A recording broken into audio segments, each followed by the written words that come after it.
अस्सलाम वालेकुम नाज़रीन, मैं हूँ मोग़ीज़ सलीम। नाज़रीन, वज़ीर-ए-आज़म इमरान खान साहब ने फ़ैसला किया है कि वो अब सियासी तौर पर इन 2 नंबर लोगों से उलझने की बजाय अपनी परफॉर्मेंस पर ध्यान रखेंगे और उन्होंने अपने वज़रा को अहम तरीन जो ड्यूटीज़ हैं उनकी लगा दी हैं और बड़ी ज़बरदस्त किस्म की इंस्ट्रक्शन जो हैं वो दी हैं। इमरान खान साहब ने क्या इंस्ट्रक्शन दी हैं वो इस वीडियो में बात करेंगे। साथ में ही जो उजड़ी हुई पीडीएम है, जो टूट फूट का शिकार पीडीएम है, उसको एक बार फिर यकजा करने की कोशिशें हो रही हैं और बड़े ही व्लॉग्स भी आ रहे हैं, लोग वीडियोस भी बना रहे हैं, मीडिया में ख़बरें भी चल रही हैं। इसके ऊपर बात करेंगे, लेकिन इसके साथ साथ और भी बहुत सारी जो ख़बरें हमारे सामने आ रही हैं उस पर भी रोशनी डालेंगे कि जनाब इस वक्त क्या सियासी सूरत हाल बन रही है और कैसे जो हमज़ा शहबाज हैं उन्होंने मरीम नवाज़ की कुर्सी संभाल ली है और मरीम नवाज़ और हमज़ा शहबाज या यूँ कह लें कि शहबाज शरीफ वर्सेस नवाज़ शरीफ जो ग्रुप है वो अब मुतहरिक होता हुआ दिखाई दे रहा है। पहले बात कर लेते हैं इमरान खान साहब के एक सियासी विजन की, या आप कह लें कि उनकी एक दूरअंदेशी की, कि अब ये वक्त था जब इमरान खान साहब को ये फ़ैसला लेना था कि उन्होंने अब अपनी जो सियासी इनिंग्स हैं कैसे खेलनी है। एक तो जो लोगों ने परसेप्शन बनाई हुई थी और इमरान खान साहब को सियासत सिखा रहे थे कि अब इमरान खान साहब, हम भी यही समझ रहे थे कि खान साहब जो हैं अब एक नए मिशन के साथ सामने आएंगे और ये जो है इमरान खान साहब बदला हुआ बड़े गुस्से वाला होगा, क्योंकि इमरान खान साहब को बहुत बड़ा धचका लगा जो यूसुफ गिलानी जो है वो जीत गए सेनेट का इलेक्शन, यानी कि वो सेनेट के मेंबर बन गए। अब इमरान खान साहब की जानिब से एक ही ऐसा हैरानकुन बयान सामने आया, उन्होंने कहा कि अब अपने वज़रा को, ख़ास तौर पर शेख रशीद को, कि आपने अब सियासी बयानबाजी ज़्यादा नहीं करनी, अपनी परफॉर्मेंस पर फोकस करें। और उसके अलावा उन्होंने कहा कि आप मीडिया को भी देखें और मीडिया को किस तरह टैकल करना है। वो उन्होंने फिर एक कैंप ऑफिस जो है अब वज़ीर दाखिला शेख रशीद का लाहौर में भी बन रहा है। इसके साथ साथ उन्होंने जो हमारे जो तहरीक इंसाफ की कह लें कि जो बड़े ही सख्त लहजे में बोलते हैं घन गरज के साथ और ये कर देंगे वो कर दें, इमरान खान साहब ने कहा है कि ये करो, ये आप एक लिमिट तक करो, लेकिन साथ में अब आपने अपनी परफॉर्मेंस जो है उसके ऊपर बात करनी है। क्योंकि कल जो इमरान खान साहब ने नया पाकिस्तान हाउसिंग स्कीम का इफ्तिताह किया, यानी कि जो घर थे गरीबों को दिए, उसके ऊपर एक मुखालिफ कैंपेन शुरू हो गई। ये तो खान साहब का मंसूबा ही नहीं है, ये तो उसका मंसूबा था, ये तो इनका था, ये तो पहले घर बने हुए थे, इसके ऊपर बोर्ड लगा दिया। सर, आप जाके जो पाकिस्तान में रहने वाले हैं वो पाकिस्तान के बैंक्स का जाके अब वो दौरा तो करें। जो हमारे तक रिपोर्ट्स आई हैं, पाकिस्तान के बैंक्स में जब से इमरान खान साहब ने ये ऐलान किया और जब से ये उन्होंने जो घर थे लोगों को दिए, उसके बाद बैंक्स में लोगों का तांता बंध गया है। एक के बाद एक शख्स जा रहा है और वो पूछ रहा है कि लोन कैसे मिलेगा, कैसे हमें घर बनेगा, किस तरह से हमें रहना है। बड़ा ही ज़बरदस्त। और आज शहबाज गिल, जो आपको पता है कि बड़े ही सियासी मुखालफिन को जो हैं वो उल्टे हाथ की चपेटें लगाते हैं, शहबाज गिल जैसा बंदा पंजाब के हवाले से बता रहा है कि 26 ऐसे जगहें हैं जहाँ पे हम जो है 14 लाख रुपए का घर देंगे गरीब लोगों को और 5700 रुपये उसकी किस्त होगी।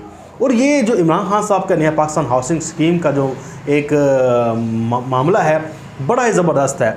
आप जाएँ बैंक में, उन्हें कह दिए मुझे 30 लाख लोन चाहिए, वो आपकी बैंक स्टेटमेंट्स देखेंगे, आपके घर में कोई ज़मीन नहीं है, आपका पूरा एक लगाएंगे कि यार ये बंदा इतना तगड़ा भी है कि हमारे पैसे लौटा देगा, इतना तो गया गुजरा नहीं है कि पैसे ही हमारे ख़त्म हो जाएं। वो आपको 30-35 लाख रुपए का जनाब घर आपको लेके दे देंगे, आप वहाँ पे शिफ्ट हों, आप महीने बाद उसके जो है पैसे देते रहें जो आपने किराए में लगाने हैं। आपको इस तरह से 40 लाख का 60 लाख तक का भी लोन मिल जाता है, घर मिल जाता है बना बनाया, लेकिन 1 साल पुराना घर हो। मतलब ये नहीं कि जो अभी 10 साल पुराने घर हों वो ले लें नया घर, बिल्कुल।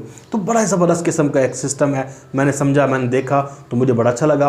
आप भी जाएं बैंक में, आप अप्लाई करें जिनका घर नहीं है, बैंक में जाएं, बैंक में जाके जो वहाँ पे हैं उन्हें जाके कहें कि जनाब हमें बैंक चाहिए, आपके कौन कौन से एरियाज़ हैं, वहाँ पे मैं जाता हूँ, बैंक का नुमाइंदा भेज दें, साथ में तलाश कर लेते हैं, घर तलाश करें, वहाँ पे वो आपकी पेमेंट करेगा, वो घर के डॉक्यूमेंट्स जो हैं वो एज अ मॉर्गेज अपने पास रख लेगा, आप घर में शिफ्ट हों। बने बनाए घर में, बनाने की ज़रूरत नहीं है, अगर बनाने या कंस्ट्रक्ट करना है उसका अलग मामला है, आपके पास प्लाट है तो आप कर सकते हैं। अब इमरान खान साहब ने कहा कि अपने सियासी लोगों को जनाब आप आ जाएं, अब आपकी परफॉर्मेंस है। जो कल जो नया पाकिस्तान हाउसिंग स्कीम के वाले से जो वीडियोस आई हैं, लोगों के दिलों में खुशी पैदा हुई है, लोग खुश हुए कि लोगों को घर मिल रहे हैं। फिर इमरान खान साहब ने कहा कि जो हमारे मंसूबे हैं दीगर, इनको प्रोजेक्ट करें, आगे आपने इलेक्शन किस बेस पर लड़ना है, आप काम कर रहे हैं, लोगों को बता ही नहीं रहे, लोगों को पता ही नहीं है। बहुत से मेरे ऐसे दोस्त थे, हालांकि जो पाकिस्तान तहरीक इंसाफ के डाई हार्ड फैन हैं, उनको इन मामलों का पता ही नहीं था। वो कहें कि यार ये क्यों नहीं मीडिया पे आता। मैंने कहा कि यार ये एक सियासत से हटे तो ये काम होना। अब इमरान खान साहब ने इसके साथ साथ देखें कि अपोजिशन को एक राम रखने के लिए या उनके साथ डायलॉग करने के लिए इमरान खान साहब ने एक रास्ता भी छोड़ा है। वो क्या है कि एक तो जो इलेक्ट्रॉनिक सिस्टम लेके आना है वोटिंग के हवाले से, इमरान खान साहब ने उसके वो 10 रुकनी कमेटी बना दी है। फिर नैब के कवानीन के हवाले से भी तब्दीली आ रही है। ये नहीं है कि इनको खुली छूट दे देंगे, कि इनको माफ़ कर देंगे, नहीं।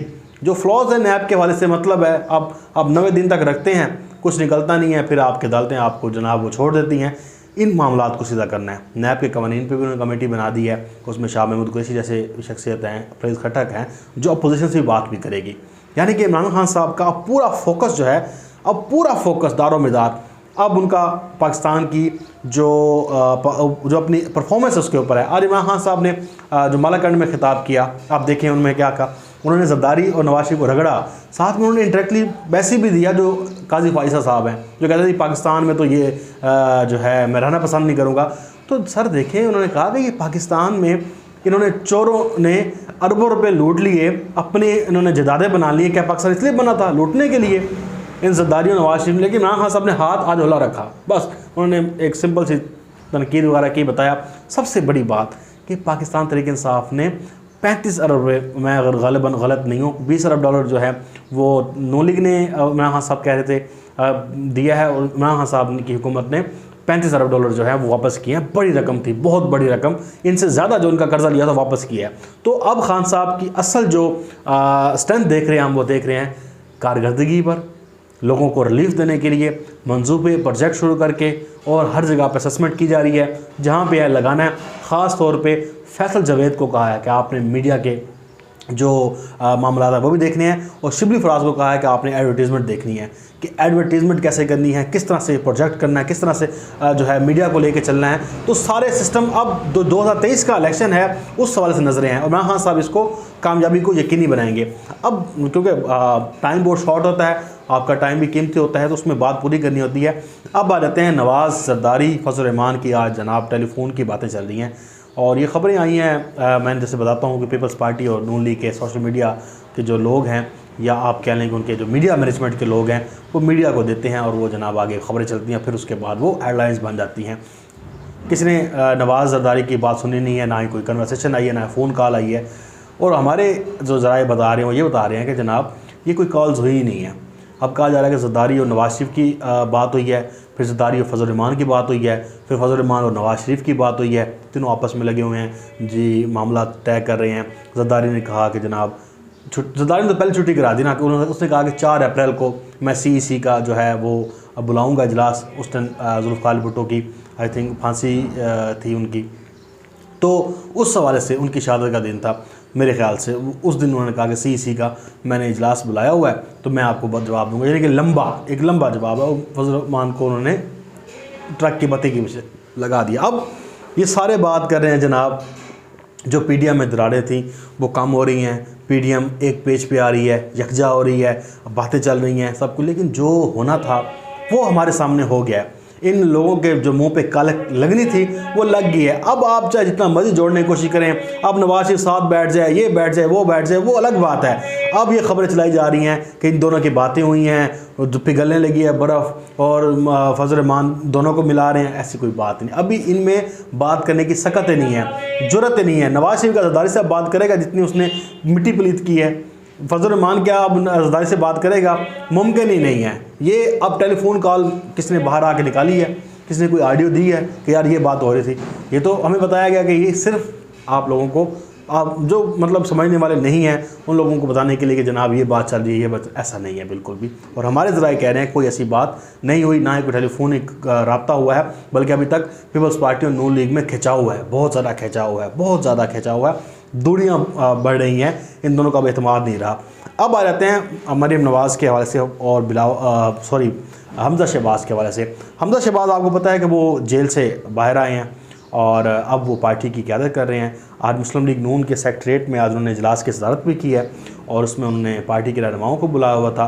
हालांकि ये जो इजलास की सदारत करती थी ये मरीम नवाज़ ही करती थी, हमज़ा शहबाज ने कभी की नहीं थी। लेकिन अब हमज़ा शहबाज जो है, आपको पता है कि उनकी लड़ाई भी हुई थी जिसके ऊपर बड़ी जो है तेज़ बन रही थी मरीम नवाज़ और कह रही थी मुझे पता है कि आप कैसे बाहर आए हैं। तो हमज़ा ने शटअप कॉल दी कि तुम ये जारियाना रवैया जो है ना यहाँ ना आजमाओ, हाँ क्या करना है मुझे पता है। उसके ऊपर फिर वो इजलास छोड़ के भाग भी गई और फिर नवाज शरीफ ने वापस बुलाया और कहा कि तुम हमज़ा से सीखा करो। तो ये इनके इख्तलाफात की बातें हैं। अब हमज़ा शहबाज ने ड्राइविंग सीट संभाली हुई है और मरीम नवाज़ को खुद लाइन लगाने की कोशिश की जा रही है, ताकि एक तो मरीम नवाज़ को नवाज शरीफ खुद भी जाता है कि जनाब ये तो अब पार्टी के लिए बदमज़ा बन गई है ना, क्योंकि जो आर पार और फिर इधर जो PDM के साथ सलूक हुआ, मरीम नवाज़ की साथ चल नहीं सकी, वो कामयाब भी नहीं हो सकी, बल्कि उनको नुकसान ही हुआ। सेनेट इलेक्शन में इनको नुकसान हुआ, इसी तरह से और जो सियासी महाज थे इनको नुकसान ही हुआ, इन्हें कोई चीज़ नहीं मिली, हर जगह से इन्हें रसवाई ही मिली। तो अब हमज़ा शहबाज भी ड्राइविंग सीट पे हैं। अब देखें कि किसका बयानिया जो है वो, अब लोग जो कहते हैं कि खिलाफात नहीं है मुस्लिम लीग नून में, तो वो जो है कम अकल है मेरे ख्याल से, वो अहमकों के जन्नत में रहते हैं। इन दोनों ख़ानदान तो एक है, लेकिन इन दोनों में शहबाज शरीफ और नवाज शरीफ में ज़मीन आसमान का फ़र्क है और उनके आपस में इख्तलाफात भी यही हैं। और ख़ास तौर पर मरीम और हमज़ा एक कैसे हो सकते हैं। अब हमज़ा ने अपने इजलास की ज़रूरत अलग की है, मरीम नवाज़ वहाँ पे मौजूद नहीं थी। आप देख लें कि ड्राइविंग सीट किसके पास है। मामला था डस्का इलेक्शन का, लेकिन असल बात तो आपको यह है कि पावर शो कराना कि मैं भी इजलास की सदारत कर सकता हूँ और पावर मेरे पास भी है, हम भी सियासत करना जानते हैं। तो ये एक मैसेज है और लोगों को समझना चाहिए और हम तो समझते हैं। अब देखते हैं कि मरीम नवाज़ की सियासत कहाँ पे जाती है, वो खामोश हो जाती हैं या फिर वो पहले की तरह इससे ज़्यादा बोलने की जो है वो जसारत करेंगी। तो देखते हैं कि उनको कितना नुकसान होता है, क्योंकि मरीम नवाज़ के बारे में यही है कि 26 मार्च तक जो नैब ने बुलाया हुआ है, तो अब उनकी तारीख़ जो है करीब आ रही है, क्या पता वो जेल के अंदर हो। अपना बहुत सारा ख्याल रखिएगा। मुझे इजाज़त, अल्लाह हाफ़िज़। पाकिस्तान जिंदाबाद।